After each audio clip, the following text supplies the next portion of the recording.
It's time for another edition of Why Are You Awake? Paul Farahvar here, your host. This week we have comedian Drew Dunn. Make sure you follow him. Check him out. He's crushing the things in the world. Also, if you're listening to this podcast, go over and watch it at the YouTube channel, which is at youtube.com/paulfcomedy. Follow me as well on Instagram at Paul Farahvar, and also check out my website, Paul F Comedy, for upcoming dates. Check out our sponsors. Hey, gang. As some of you know, I used to be a practicing lawyer in Chicago. I no longer practice, but from time to time, I need a lawyer. And when I need a lawyer, I call my friend Scott Shapiro. Scott Shapiro has been practicing law for over 25 years in Chicago.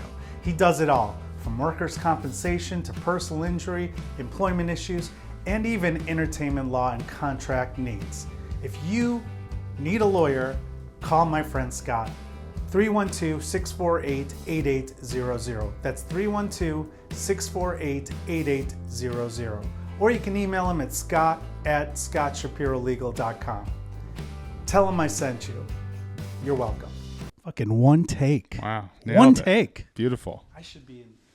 Should do voiceover. Yeah. Commercial. All you got to do is get 1 million followers on TikTok, and then they'll let you do that. No, you could do voiceover without that shit. No, but that's who they want. And you don't even have to get hired. Then you just go, guys, check out this product I just found. It's a piece of shit, but you should buy it. For voiceovers on movies and shit, they want names now. Yeah, it's all stars. I mean, that's kind of how it always was. I bet you with AI though it'll change. Look at Toy Story. Toy Story was fucking a star-studded cast. That's how it's always been in that world, fucking I think. Idiots ruining our jobs. No, if you want to do voiceover, the only world is like anime. You can go dub anime, which is all out of Austin. Have you thought about doing voiceover? I've tried, yeah. I mean, it's tricky. That's why I taught myself how to animate, was so that I could make my own work, because it's like to bust into, there's 15 people doing every job out there. So, until I feel like instead of trying to do everything all at once, I was like, let me just focus on comedy. And I think if comedy goes well enough, everything else will fall into place. Yeah. Well, we were going to just start the podcast like that because I don't feel like doing the intro again. Cool. Sounds good. Comedian Drew Dunn joins us today, all the way from Nassau. Yeah, Nassau. Not Nassau, where the shuttle goes, but Nassau. Where is that? Massachusetts? No, Nashua. Nashua. Well, I live in New York City now. Yeah, but you're from Nashua. Yeah, Nashua. Nashua's in New Hampshire? Yeah, it's on the southern border of New Hampshire, like between New Hampshire and Massachusetts. Right. Yeah. So basically, you sound like you're from Boston. Yeah, it comes out, especially if I start drinking a little bit. It gets in there. Because, I mean, I was originally born in Boston. That's like where my family's from. And then we bounced around a bit. But it was a Boston house wherever we went. It was very much a New England household. And as a result, you had to love all the Boston, like Celtics and all that shit. Oh, yeah. Red Sox, Patriots. I mean, I lived in Seattle for a bit. This is an Everett Aqua Sox hat. This is the single A affiliate of the Seattle Mariners. So I went to see these guys a lot when I was a kid because it was like the minor league team. You get tickets for like $1 and just go watch a bunch of dudes play. But yeah, so I have a soft spot for like Seattle teams as well, for like Seahawks and Mariners. I like the underdogs always. But growing up, I was born in Philly, so I hated the Celtics. Okay. I hated the Celtics. And I also hated like Larry Bird and all that stuff. But then as you get older now, it's like now the new teams, I'm like, these guys are kind of fun to watch. Yeah. You can kind of just when you're young, you're so emotionally tied into sports. It's like broke everything. My heart it's so many years in a row. Yeah, it's so hard to not do it. And like I got lucky with the era of Boston that I came up in, because my house up until 2004 was like just despair of, we're not going to fucking win. There's no fucking way. Yeah, we'll make it to the playoffs and they'll fucking blow it like they always do. Because that was our thing. And we still do that now, but yeah. Well, the Red Sox were like the Cubs. Like they were the longest streak for so long. But then they were good. I do still hate the Patriots, and I always will. And we talked about this last night, about how fucking Tom Brady ruined my life. Yeah, we're about to have a rough year. Our quarterback looks okay. He's an athletic guy. Who do you have? Looks like Mill. What the fuck is his name? Mill something. Either way, doesn't matter. Looks good. I saw one practice game. I'm all in. I'm all in. I support my guy. Tom Brady will be the first human being to live forever. That's my theory. He's just health optimized, kissing his kids on the lips. Yeah, fucking. Just to suck a little blood out of him, I think, just to get that youthful. That's why he's blood doing it. Yeah, he's just like pervert. I hope he gets canceled for doing something. I can't believe they didn't say anything about that during his roast. The kissing on the kids. I think there was a few things that were off limits, like the whole Robert Kraft jerk off thing seemed to be off limits, and then I think anything with his kids, which I think it's also when you're doing a roast, you don't go for somebody's family. You can touch on the wife, but I think people are pretty nervous about that now with the whole Will Smith thing. They're like, yeah, maybe we shouldn't mention the wife or the kids or anything like that. Let's just. I just feel like. Level. I definitely don't think you want to make fun of the kids, but the kissing kids on the lips is a him thing. You know, it's what he's doing. It's his action. Right, but yeah, right. Still. Yeah, you still have to picture the kid, and then yeah. I get. Where's the joke? I still do the joke. I don't care when I fucking. I think doing it on stage is fine, but in a roast, you kind of have to. Yeah, you go for the throat. Yeah, and the kids are in the crowd. Yeah. It would have been funny if they had you on the roast and you couldn't get over it. You couldn't even write any jokes. You're like, fuck you, dude. The fucking that Raiders game is bullshit, and you know it. You know what's funny is for years I tried to argue that he wasn't the best of all. I still don't. I think Joe Montana is better, but whatever. Sure. But I used to say he was a systems quarterback. Okay. And then when he beat. People are like, okay, whatever. Yeah, no, go on. But yeah, and then what convinced you? The Falcons Super Bowl where he came back. I was in Vegas working with Rick D'Elia, who's from Boston. Yeah, and then that game we had to go up after the show and perform, and he was just all geared up. I'm like, I lost all my money. Oh yeah. I was in a basement that Super Bowl up in New Hampshire for that Super Bowl, and it was. The number of times my friends had given up hope and were like, fuck this, and just started drinking heavy just because they thought we were going to lose. And then the comeback started and everyone geared up, and it was incredible. Fucking hated him. But after that, I was like, yeah, he's the best. What convinced me was him winning one with the Bucks too. Once you get him out of the system and he can still win it, it's like, okay, sure, he had tools and stuff like that there, but I mean, he won it in years he didn't. Yeah, it's crazy. He's my fucking hero. He's my father. I love that fucking There's guy. so much to talk about him that's just so over. I mean, he doesn't have a great arm, but he just knows how to fucking win. Yeah, he's just like. I said this last night we were talking about him, but he's like the Mr. Beast of the NFL, where he just knows how to like optimize the algorithm of the game for himself. He just finds a loophole, breaks it. Like, does the ball need to be inflated? I don't know. Should we have a camera here? I don't know. Let's just find out and see what happens. Oh, whoops. Ask for forgiveness instead of permission. Yeah, exactly. That's what he does. Try and get away with it. We could do 2 hours on this. I fucking love talking about how much I hate him, but this is not about that. This is about staying up late. Drew, you grew up in Nashua. Yeah, but little bit of my child. So born in Boston, lived around there for a little bit, then lived in Seattle for like a chunk of my childhood, north of Seattle in Mill Creek. For like kindergarten through 6th grade. And then you had to move? And then, my dad worked for Microsoft, so the whole family moved out there. And then back in summer of 2004, we moved back to New England, to New Hampshire, and then we moved around the city a bunch in there. But did that fuck you up having to move from Seattle in 6th grade? Oh yeah, I mean it definitely like all your friends. That was all my friends. That was like the baseball league I was in, all that the sports and all that stuff, and having to switch over. I was the new kid in school. Again. And then I went to there was 2 high schools in Nashville. There's North and South. I went to both high schools for 2 years each because my parents kept moving within the city. Okay. So I went to South my freshman year, North sophomore, junior year, and then back to South for my senior year. How big were the schools, like high school? My graduating class was like over 600 kids, like almost 700 kids, and I think North was about the same at That's the time. A big school. Yeah, it's a pretty big school. And then you played baseball? Yeah. That was your thing? Yeah, so that was my thing. Kind of. I was like... I don't know. I kind of hung out with everybody in high school. Like I would make friends in class, but I was definitely more prone to like hang out with the baseball dudes. But the dudes that were like really jockey and douchey, I wouldn't really connect with as much as like the dudes who would sit in the back of the bus and just make fun of everybody. Yeah, you know.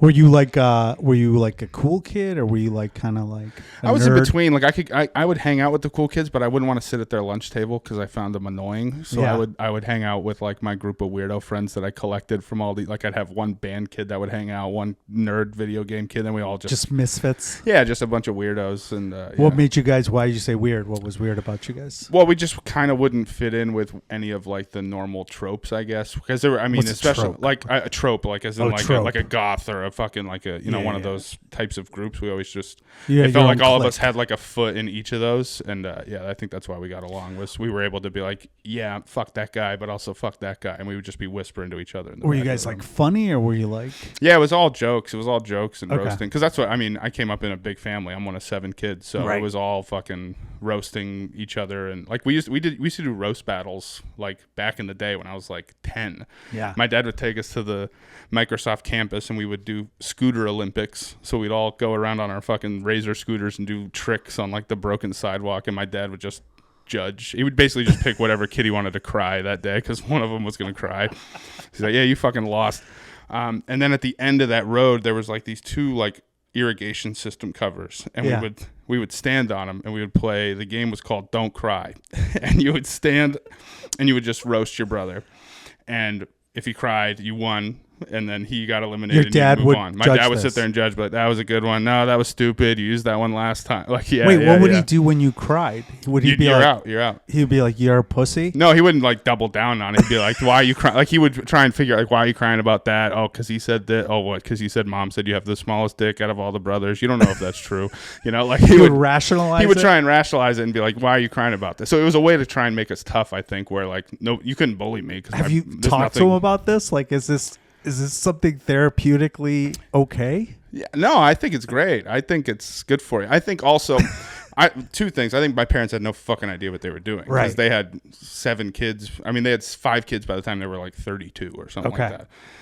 With both of them had alcoholic parents, bad houses, so they had no fucking clue what they were doing. So they're just making shit up as they go along. We gotta toughen these fucking kids up. So I mean, it's on paper it sounds like a bad idea, but I understand why it would be good. Yeah, I think when you can deal with somebody you love saying something awful to you, that a stranger saying it to you, they can't come up with something so cutting. Like your brothers know you in and out. So they can come up with a roast that's going to destroy you. Yeah. That no stranger will ever touch that level of hurt. You know what I mean? In a verbal interaction. He wouldn't play favorites, or he wouldn't coach. Nope. It would be like, all right, what do you got this time? Go ahead. Like, what would make you cry? What were the things that would make you cry? A lot of it would be like a specific thing. Like one of my brothers shit his pants in a car ride. So if you touch that topic, he would go. Nothing really would ever make me cry. So you would win? I would win a lot, or it would be like a standoff. Like then my dad would just choose what joke was better, or who roasted each other better. It wouldn't always end in somebody crying, but the first few rounds, yeah. Like the first time we did, it's like, what the fuck, dude? Wow, that seems like a tough childhood. But then that was fun. He doesn't have you box each other or anything like that. No, not unless we needed to get it out of our system. There was times where we were like, all right, fucking fight each other then, and then you really choose whether you want to fight or not. Like you kind of have to be like, okay, so maybe it's not worth like punching you over. That's good. Yeah. Did you get into like a lot of fights in high school or anything? No, like not that? at all. The only time I got in an actual fight and it lasted like 2 seconds was I was in like 6th grade. Some guy was bullying my friend and I just pushed him. And then he like pushed me back, and I had like a gum wrapper in my hand. I threw it, and it hit him in the head, and that embarrassed him, and he just ran away. A gum wrapper? Yeah, I had gum in a wrapper, like a thing, and I just chucked it at him, and it hit him in the head, and everyone laughed, and he just ran away. That's not really a fight. No, exactly. That's what I mean. That's the closest I've gotten into a fight. It was like a push back and forth a few times, and then I disarmed him with Wrigley's gum. Yeah. Juicy fruit. Were you in high school, were you like staying up late and like getting into trouble, or were you kind of like a good kid? No, I wasn't. I mean, I would like, I was like smoking pot. I did mushrooms for the first time when I was like 17. Okay. So I was definitely like sneaking around, because I mean, I was also felt like I was a role model to my brothers. So like that was something I held on my head of like, and I still do, as far as like, how I act and trying to make sure if I do stuff that's bad, make sure I don't get fucking caught, so that I can still kind of maintain this, mentorship. That's at least something I had in my head for a while coming up. But then I think once you kind of let go of that, at least a piece of that, you kind of can really be yourself, and you can do things that are fun and that always sounded fun. You're like, oh, I could never do that because so and so would think. You just let go of that a little bit. You made it sound like it's the present tense, so you still feel like that towards. How old are your brothers? I feel a piece of that. Like I think that you're doing comedy right now. Yeah, I'm doing comedy, but I also think like how you portray yourself and how hard you work and all those things like trickle down. And if I start fucking up, and now my brothers are mature and they're older, and they'd probably reel me in as if I really started going crazy. Yeah. Are they in the entertainment business? No, not at all. They're like a couple of them are software engineers. One of them's a lawyer. One of them's a teacher. I don't think they're looking for you anymore. No, not at all. But I also think if I start, being somebody that I'm not, that they would, maybe we'd be back on those irrigation systems talking shit. Like, all right, you're a pussy now. Yeah, what's this fucking? You're wearing makeup now to be on Stevie? Yeah, exactly. They're gonna see you've LA'd up. You're LA now. Yeah, I don't think I could ever be LA though. I think if anybody was putting eyeliner on my eyes, I think I'd fucking lose it. Well, you gotta. What if you're doing like TV shows and stuff? They put makeup on you. Well, they put like a little powder on my face, sure. But if they start trying to fucking doll me up, like, we're not doing that. Not to meet Jimmy Fallon.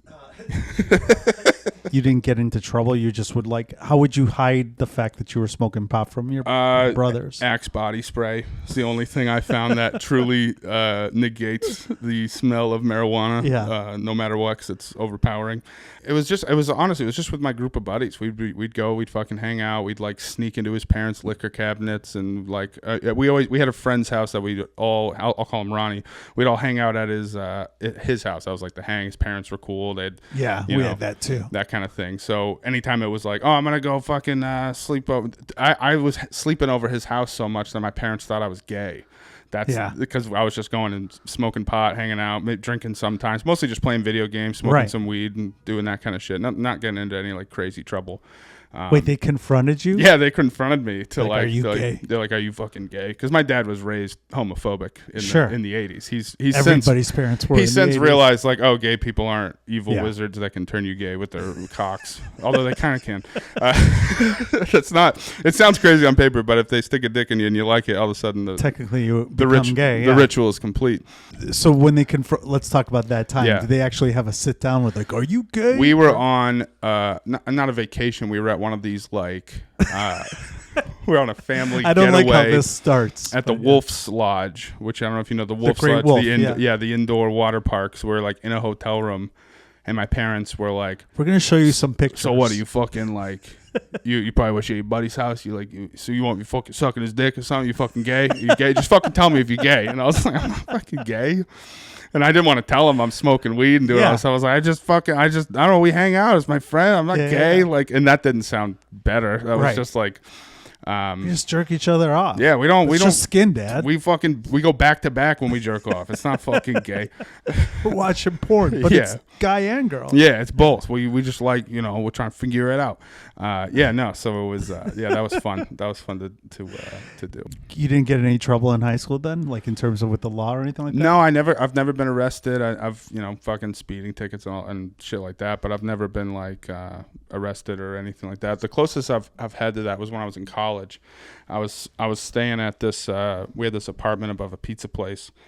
I was in Westfield, Massachusetts. I went to Westfield State for my first couple of years of college, and I was staying with some dudes on the baseball team, and they went on the roof. I guess I found this out later, which apparently it's illegal to just go on the roof in Westfield. I don't know why, unless you have like a work permit, you can't go up on the roofs. At least it's in union this rules, area, because we're like on Main Street, and we're like right next to the fucking police station. So I'm sitting up late at night, and I have my headphones on. I'm just watching some show or something. My wife's next to me in bed. She's my girlfriend at the time, and I like what the fuck is that? It's like boom, boom, boom. You fucking open up this door. I'm gonna kick the fucking door down. I was like, Jesus fucking Christ. It's like 2 a.m. I go out. The guy's like ready to get in my face. I was like, whoa. I'm shirtless. I'm like in my boxers. I'm like, what the fuck is going on? And apparently my friends had gone on the roof. The cops saw him and they ran down and ran inside. And the cops followed them thinking that it was like a breaking and entering. And these guys were just trying to like get away. Yeah. So they chased him in. My buddies ran and just fucking took all their clothes off and just like laid in the bed and like, whoa, what the fuck is going on? Yeah.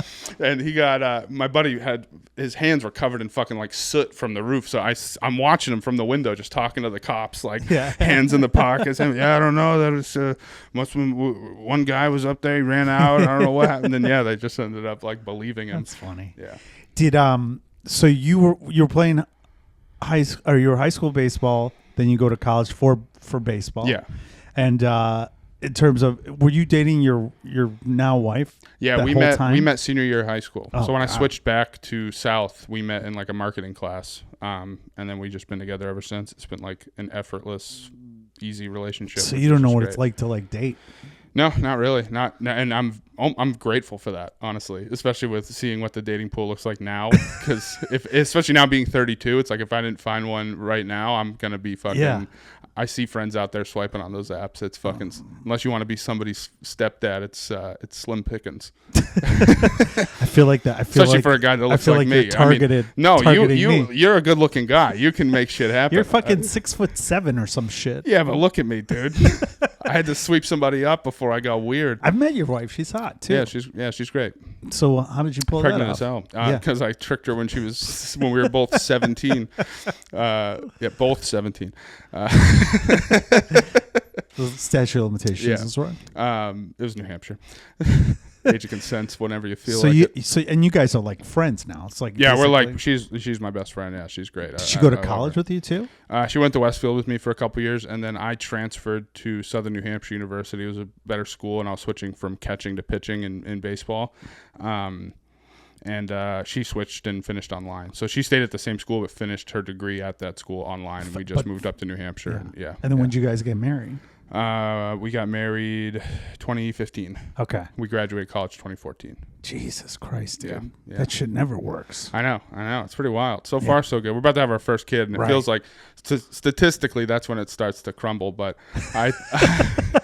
if you look at the numbers, but I mean, this is true. It's like I'm the first person in my family to have a kid when I want one. Yeah. Like everybody else. How old were your parents pregnant when they had my parents? Are you the oldest? No, I'm second oldest. Okay. So they were 22. Okay. Or 23, I think, when they had my older brother. And then they pumped out a kid like every 18 months. Right. For the next like 5-6 years. 5-6 presidencies. Yeah. That's insane. Yeah, it's wild. I mean, my parents are both one of 7 each.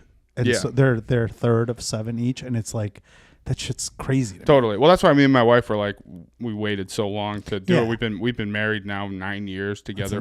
It'll be 15 years at the end of this year. We have been together. So, well, I'm ready to be a dad at this point. I mean, I spent most of my childhood fucking changing diapers and babysitting. I was the go-to babysitter, so it was. You were like the role model, anyway. Yeah, I was. Yeah, it was. Mom and Dad had to get fucking Chili's 2 for $20. So, are you? I had to. Let's talk about you and her. So she's also in the creative world. Yeah. So you never had that situation where you staying up late because of comedy affected your relationship? No, I mean, she was working a day job up until the pandemic. Oh, okay. So I quit my day job while I was still living with her parents. We were living with her parents paying rent. So let's talk about, let's go back then. When did you start comedy? What year? 2014. Okay. Yeah. And you were still playing baseball too? No, I just got hurt and decided to stop playing baseball that winter. So I went and had a conversation with my coach, said I had the option to like redshirt for a year and try and be healthy enough, but I just said fuck it, because I already knew I wasn't going to use my degree. So I was like, what am I going to get more debt for a chance to do this? So I said fuck it. How did comedy happen? So then, I mean, I always thought about comedy. I loved comedy. I first listened to comedy when we moved back to New England. We drove a van full of kids and a cat from Washington State to Nashua, New Hampshire, and my dad had bought all these Comedy Central Presents albums and shit like that, so we just listened to a bunch of them. Who was he listening to? I mean, we listened to everybody, because he just bought like a bundle of all of them. But I mean, my favorites back then were Brian Regan, Jim Gaffigan, and Pablo Francisco, like guys like that were like really stuck out to me. Okay. And then so it was always on my mind to try it. So I was like, in college I'll try it. All my teammates were like, dude, fucking so fun. You got to do stand up. I was like, nah, I'm funny. like in conversation or situationally. I can't just go up there and talk. Like, that's not who I am. And then, I mean, I'm sure that's probably how you felt. Turns out if you do it, you just kind of force yourself to do it. So you did an open mic? So my friend, Josh Bates, he doesn't do stand-up anymore. He works more as a writer, but he was just a kid in high school that I was a funny kid, but I never thought of him as like a performer. Right. And then I found out he was doing stand-up. So I was like, I took my buddy and we went down to one of his shows, which was just an open mic at Boston University. So it was like very supportive. But once you see an open mic, you're like, oh, yeah, I can fucking do this, dude. What are you guys doing up here? The next week, I signed up for my first open mic. I went up like 30th at like 1 a.m. because I didn't know how it worked. Yeah. So I showed up like at showtime to sign up. Even if you showed up early, they would have bumped you. It wouldn't matter. Yeah, I would have been bumped. Like, yeah. So, and that went fine. I felt like I remembered my jokes, which was the thing I was most worried about. Yeah. And then I just got addicted to that shit and just couldn't stop doing it. So it turned into like, me trying to be a baseball player, or where I was working a day job at the time at a Southern New Hampshire University. I was doing like fucking college interviews for admissions and then doing stand up at night. And then, it just turned into like nonstop. And your wife was working too? Yeah. She was working for some random company that did like logistics. Okay. So there was a period where her parents would go to work. She'd go to work. I'd be waking up at like 10 or 11 because I got back from Boston at like 1 a.m. or some shit. I would just try to not be a piece of shit. I would go work. I would try and do clips. I was trying to do a little bit of everything because I didn't know what I wanted to do, and I had all this time. So I was like, I'll start a podcast. I'll do gaming stuff. I'll do stand-up clips. I'll do like all this shit. And then some of the stuff took off, and I kind of focused on it. Like the gaming stuff did really well. I did that for a bit, and then before you did comedy, though, were you a night owl before that? Were you staying up late? Yeah. Okay. Yeah, I was staying up. I was the kid sleeping in first period because I just couldn't fall asleep before fucking midnight. What were you doing late at night? Let's go for like high school and college. Were you like playing video games with my friends? It was getting online, and like it's shit I still do now. Like I have a Discord with my buddies now. They'll be up until 2, 3 in the morning, either playing games or just talking shit. We can just jump in there and just talk bullshit. And yeah, that's what it was. Xbox voice chat, and you're just talking shit to strangers in fucking England at 2 a.m. Yeah. And like you just can't one more, and it's just fun, that like social interaction and just talking shit, and then also playing a game and having fun and feeling like you're doing better and shit like that. It was like, yeah. And your wife was okay with this? There was definitely points where I was yelling and waking up the house at like 3 a.m. where I'm like, fuck, like, and it's like, dude, fucking going to work tomorrow. What the fuck? Were you playing the games because you couldn't fall asleep, or were you not falling asleep because you were looking forward to? I think it was a little bit of both. Like I was never a guy that was like, okay, the day's over. Like I needed something to like look forward to like capstone my day or like whatever it was. So as part of that was like looking forward to it. And now with comedy though, it tailors to that lifestyle. Yeah, for sure. What's your after show ritual now? Yeah, I usually I've done it with you. Yeah, usually I'll smoke a little bit of weed. I pass on grass. If I feel if it's not too late, like if I'm back usually like around midnight or so, a lot of times now I'll just listen to the set that I liked that night right away. Wow. And just take some notes on it, and like whether it's like, oh, the crowd work clip is from this time, or there's this joke, that chunk that I riffed on, I wanted to make sure I get those lines down, because the longer I wait, the less likely that I'm gonna actually do that work. Yeah.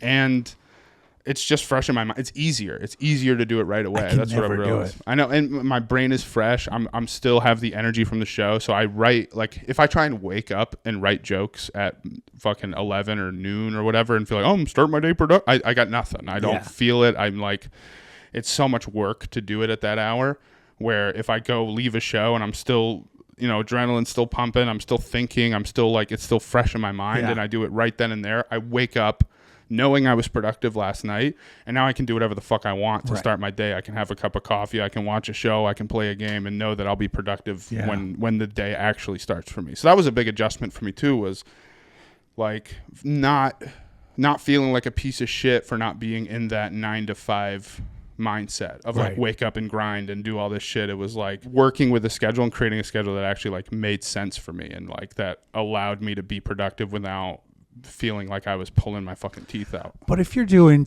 let's say like a night like last night, we did 2 shows. You're doing 45 to an hour each show. Let's say you're like, oh, you murdered both shows, which you did. Did you go back and listen last night? Yeah.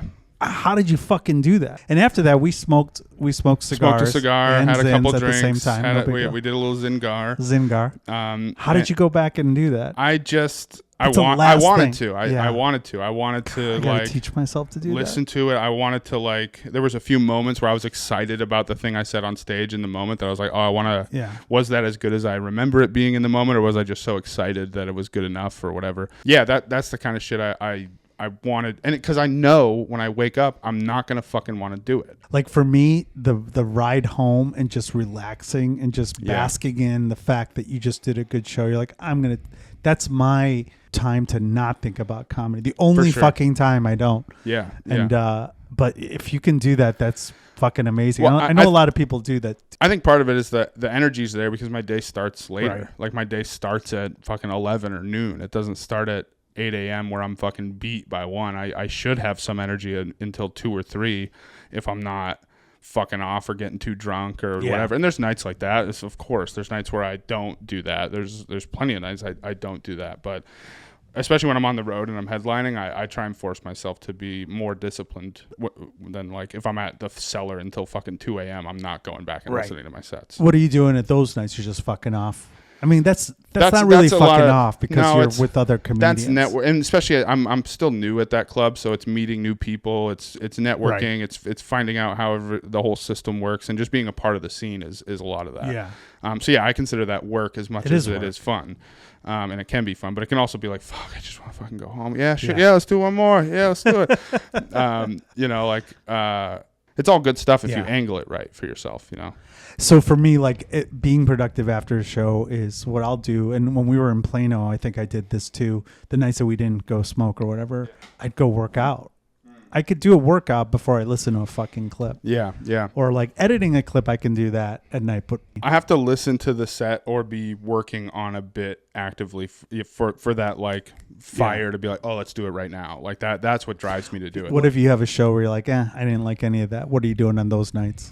Usually I won't listen back. I'll just try and go do something out. If I'm finishing up a clip or something like that, I'll try and do that, or I'll hop on a Discord, and there's usually at least some group of friends I can go in and have essentially that comics table hang. Like if I look right now, there's probably fucking 7 idiots that are all just waiting. So sometimes you're on the road with like Dane Cook and situations like that. What are you doing after those shows? That's a lot. I mean, that's different. A lot. If we're at like a casino, we'll go gamble. We'll go play like blackjack or throw money in slots or play some roulette or some shit like that. But I mean, so those are some of the most like disciplined weekends I have. We're eating great. We're eating like steaks before the show. We're usually getting a workout in sometime in the afternoon. And with him, most of the time it's one city per night. So it's like show up, get the workout in, eat some dinner, do the sound check, do the show. Yeah. Show's done, go gamble, or just say fuck off or go hang and just talk shit and talk about comedy or whatever's going on. You're doing whatever they're doing. Yeah, exactly. Which is what you have to do. I've been in that boat too. So and in those situations where you after a show you have a great set, are you still going back and listening to your shit? If there's something I need to listen to, but for a lot of times, especially when you're opening for a guy like that, I'm not taking a lot of risks. Yeah. I'm really just doing the hits, and I'm making sure. And this run will be a little different because he wants me to have a whole new set for his crowd, and I'm happy to do that. Have you ever been in a situation as a comedian where you're out after a show, like let's say you didn't go out and write like you normally do, and you're like, man, I fucking wish I just went home? Yeah, sometimes I prefer. I think part of this is just being in a long-term relationship for so long. Is I find comfort in home. I don't need to be out. I'm not chasing pussy. I have weed at home. I have drinks at home if I really want to. So if there's not a group of people that I'm excited to hang out with, I'm immediately like, I'd rather. How do you get out of those situations if you're like let's say you're in fucking Plano, Texas. I'm not there. and because obviously when I'm there, you're happy.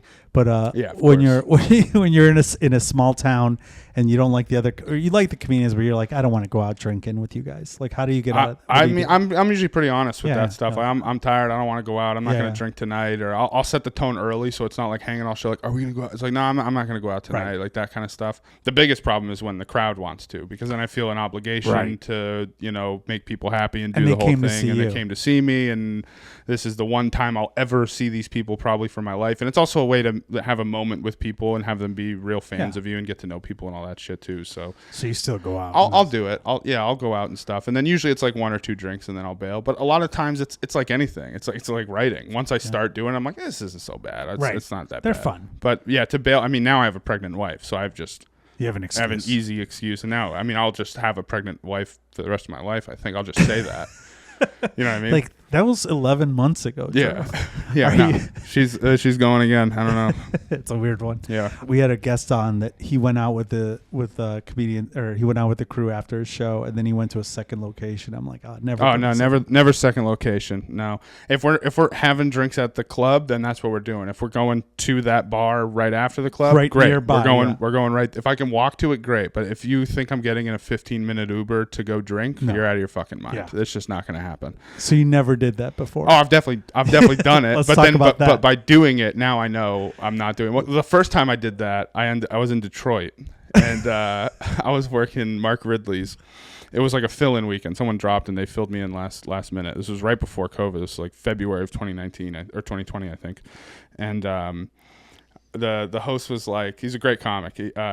And he was like, hey, my brother is throwing this party. Do you want to come? Like, I was like, yeah, sure. Sounds fun. And then we get in an Uber. It's like 15 minutes away. We show up and there's just a door in like a warehouse, and a guy standing out front, bald dude standing out front. He goes, that's my brother. I was like, okay. So we go inside and it's just empty. They're setting up. There's like the DJ's going. It's like, we're starting, things are getting set up or whatever. And then I'm just sitting there. I'm having a drink, and they just start wheeling in like nitrous oxide tanks. Oh, whippets. Like whippet tank, but like 5 of them. They're like getting set up at stalls, and dudes are just coming in. I'm just sitting watching this scene evolve, where I'm watching people come in, regular people, and then turning into just holding 2 balloons full of fucking nitrous in their hands, spinning around and dancing and fucking turning into zombies. Yeah, that was one of those ones where I was like, man, I'm glad I experienced this, but I want to fucking leave right now. Did you do whippets at least? I did like a quarter of a balloon just to say that I did, but I wasn't going to like fry my fucking brain in Detroit with strangers. It's so temporary though. Yeah, but I didn't have enough info back then to know what the fuck I was even doing, so I was like, I'm just going to fucking... do enough to fit in and then just disappear at some point. It's the Irish exit is my go-to a lot of the time too. I'll just disappear because to go and do the fucking, especially at a club, if you're like have to go say goodbye to fucking 20 comics that are all sitting in different spots, like I'm just gonna disappear. You'll see me again. They don't care. Nobody gives a fuck. So what are you doing when you're in a situation where you've had too much to drink and you're like, you realize that you're like, fuck, I shouldn't be drunk right now? Yeah, I don't do that much now. Like drinking is, it's more of like smoking weed, and now I just set rules of when that's allowed and not allowed as far as like before shows and in between and shit like that. But there's definitely been a few times where I'm leaving like the headlining show and I'm going to just some random. Actually, this just happened in Vegas. I did fucking mushrooms and was drinking, and then they're like, "You want to go to the show?" And I was like, "Yeah, let's fucking go." And then by the time I got there, the floor was moving and I was fucking barely on the ground. And I was like, I'm not going on. I just ended up hanging out in the green room and talking shit. And even then I was uncomfortable because then it's like fucking. This is after a show or before? This is after a show. We're going to it's called the Dirty at 12:30. Yeah. You know. Of course. So I was just like, I'm not fucking going on stage, dude. Don't ask. Don't try and put me up. Like they were like, "Who gave stage time?" I was like, No, I don't want to. Please, I just want to fucking hang in the green room and talk shit. I don't. Are there things that you wish that you weren't a night owl? You're like, are there times you're like, man, I wish I could like make it to the fucking breakfast? Anytime I'm up so late that I see the sunrise, I'm like, this must be nice to like wake up to this every day. If you're like waking up at 6 a.m. and you get that like the world is empty feeling, but you're ready to start your day instead of end it. Like I do get jealous of that for sure, where I'm like, damn, that would be nice. Like I haven't had McDonald's breakfast in a long time, you know. Why did they change that? It used to be 24 hours and they did. Back. I think that a lot of people think they want Egg McMuffins at like 7 p.m., but I don't think the numbers reflected that. I disagree. What stopped me was knowing that they hadn't cooked an egg for 6 hours. Well, what they would get you at is when they were doing 24 hours. I don't know if you remember this, but they'd be like, "Oh, I'll do an egg McMuffin." Like, all right, it's just gonna be 7 minutes, and you're like in a drive-through. You're like, all right, I'll just do a Big Mac. Yeah. That's what they would do. That was the wait. Right. It wasn't that you didn't want it. You still wanted it, but you didn't. That makes sense. Because they're cooking it fresh, which is actually better than having I'd rather have that, but at 7 a.m. Right. But yeah. But what time are you waking up these days now? Usually around 11. Yeah. 10, 11. I get like 7 hours, so I'm up till like 3, 4, depending on who's online and what I'm doing, where I'm at, that kind of shit. Do you have friends that are normals that are not comedians that like look at you and you're like, how do you? Like they think you're lazy because you're staying. Oh yeah, that's most of my friends. But I think now it's going well enough that the like, what the fuck are you doing with your life conversation is not happening, which is nice. But there was definitely points where none of my friends ever put that on me. I put that on me where I'm like, I feel like a piece of shit because I'm fucking, my wife is at a job she hates all day while I'm fucking like thinking, you know, that's like my job. That's what I'm doing. I'm working. I'm fucking pontificating and like, yeah, I like being up late. I do. Like you said, like there are nights where like there's times where I can't sleep and then all of a sudden I live across by a Target. I'm like, oh, they're open now? Yeah. I'm just going to go do groceries now. Yeah. That's the best thing about New York City is that I get off the train and to my right, there's a 24-hour fruit market. And to my left, there's a 24-hour grocery store. So I can I get whatever the fuck I want at any hour. Right. So that's the good thing about living in New York. But I mean, the thing that you were saying about like going to bed and like it bothers me like when I'm in like a nice city, like if I'm in LA or Florida and the sun's going up and you're like, I'm not even going to be able to enjoy this. Right. And you come from a cold weather state where you're like in the winter and you happen to be in a good city for once where you're like, oh, I get to like go outside with 6 jackets on. Well, especially in New England, like if you sleep too late, you have 2 hours of sunlight. Right. It's like if I sleep till fucking 1, the sun's going down at 4. Yeah. Like it's and that's the times where I'm like, fuck, I wish I woke up early. And when my family's in Florida, so I'll go hang out with my nieces and nephews. Like, hey, why can't we just do something at like 9 a.m.? I'm like, motherfuckers, like. We're going to go get lunch at 2 o'clock like normal people. Yeah, the only thing I get up early for now is flights and dentist appointments. Yeah. Because I'd rather be a little drowsy for those. If you're going to drill in my face, I don't want to be conscious. I've gotten to the point where I'm booking flights and it's like, and I used to be like, oh, 12 is perfect. But 12 is like the worst time now because then you have to wake up. Yeah. In the time, like if it's like 7 a.m., you're like, I'll just stay up. Yeah, exactly. That's what I usually do. 12 o'clock. Although now I'm at the point where if I can get an hour or 2 before a flight like that, I do. So if I fall asleep if I have to leave for the flight at 6, I'll sleep from 4:30 to 6. Right. Just because that hour and a half to me is more valuable than just pushing through the rest of the day. Because you forget that like, oh, I just got to get to the flight. It's like, you got to do the rest of the day after that. Like very rarely are you just able to chill for the whole time. I sleep on planes too. I try. I can't. Yeah. I there's sometimes I can, sometimes I can't. A lot of times I just wake up with fucking dry mouth and just like pissed off. Yeah. Well, Drew, we're out of time. I appreciate you doing this podcast. Yeah, man. Of course, man. You're one of my favorites. Thanks, in man. fact, I'll tell you this. I forgot to. Usually, it's up top. I give someone a big punch, but like, the first time I worked with you, I think was at Comedy Ball, right? I think so. A few years ago. Yeah.